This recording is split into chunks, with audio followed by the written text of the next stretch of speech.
H D. ದೇವೇಗೌಡರಿಗೆ ಪತ್ನಿ ಚೆನ್ನಮ್ಮ ಅವರ ನಿಧನದ ಸುದ್ದಿ ತಲುಪುತ್ತಿದ್ದಂತೆಯೇ ಅವರು ಭಾವುಕರಾಗಿ ಕಣ್ಣೀರು ಹಾಕಿದರು.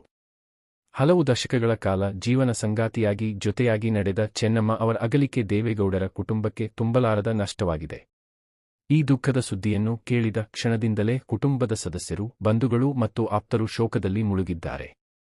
ಚೆನ್ನಮ್ಮ ಅವರು ಅತ್ಯಂತ ಸರಳ, ಸೌಮ್ಯ ಮತ್ತು ಕುಟುಂಬ ಮೌಲ್ಯಗಳಿಗೆ ಮಹತ್ವ ನೀಡಿದ ವ್ಯಕ್ತಿತ್ವವಾಗಿದ್ದರು. ದೇವೇಗೌಡರ ರಾಜಕೀಯ ಜೀವನದ ಪ್ರತಿಯೊಂದು ಹಂತದಲ್ಲೂ ಅವರು ಮೌನವಾಗಿ ಬೆಂಬಲವಾಗಿ ನಿಂತಿದ್ದರು.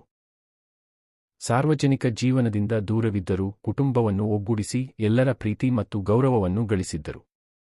ಅವರ ನಿಧನದ ಸುದ್ದಿ ಹರಡುತ್ತಿದ್ದಂತೆ ರಾಜಕೀಯ ನಾಯಕರು, ವಿವಿಧ ಪಕ್ಷಗಳ ಮುಖಂಡರು, ಸಾಮಾಜಿಕ ಕಾರ್ಯಕರ್ತರು ಹಾಗೂ ಸಾವಿರಾರು ಅಭಿಮಾನಿಗಳು ಸಂತಾಪ ಸೂಚಿಸಿದರು. ದೇವೇಗೌಡರ ನಿವಾಸಕ್ಕೆ ಆಗಮಿಸಿದ ಅನೇಕ ಗಣ್ಯರು ಕುಟುಂಬಕ್ಕೆ ಸಾಂತ್ವನ ಹೇಳಿದರು. ಚೆನ್ನಮ್ಮ ಅವರ ಸರಳತೆ, ವಿನಯ ಮತ್ತು ಮಾನವೀಯ ಗುಣಗಳನ್ನು ಎಲ್ಲರೂ ಸ್ಮರಿಸಿದರು. ಚೆನ್ನಮ್ಮ ಅವರ ಅಂತಿಮ ದರ್ಶನಕ್ಕಾಗಿ ಅನೇಕ ಜನರು ಆಗಮಿಸಿ ಭಾವಪೂರ್ಣವಾಗಿ ನಮನ ಸಲ್ಲಿಸಿದರು. ಕುಟುಂಬದ ಸಂಪ್ರದಾಯದಂತೆ ಅಂತ್ಯಕ್ರಿಯೆ ನೆರವೇರಿಸಲಾಯಿತು. ಈ ವೇಳೆ ದೇವೇಗೌಡರು ಅತ್ಯಂತ ಭಾವುಕರಾಗಿ ಕಣ್ಣೀರು ಹಾಕಿದ ದೃಶ್ಯ ಅಲ್ಲಿದ್ದ ಪ್ರತಿಯೊಬ್ಬರ ಮನಸ್ಸನ್ನು ಮಿಡಿಯುವಂತೆ ಮಾಡಿತು. ತಮ್ಮ ಜೀವನದ ಬಹುಮುಖ್ಯ ಸಂಗಾತಿಯನ್ನು ಕಳೆದುಕೊಂಡ ನೋವು ಅವರ ಮುಖದಲ್ಲಿ ಸ್ಪಷ್ಟವಾಗಿ ಕಾಣಿಸಿತು.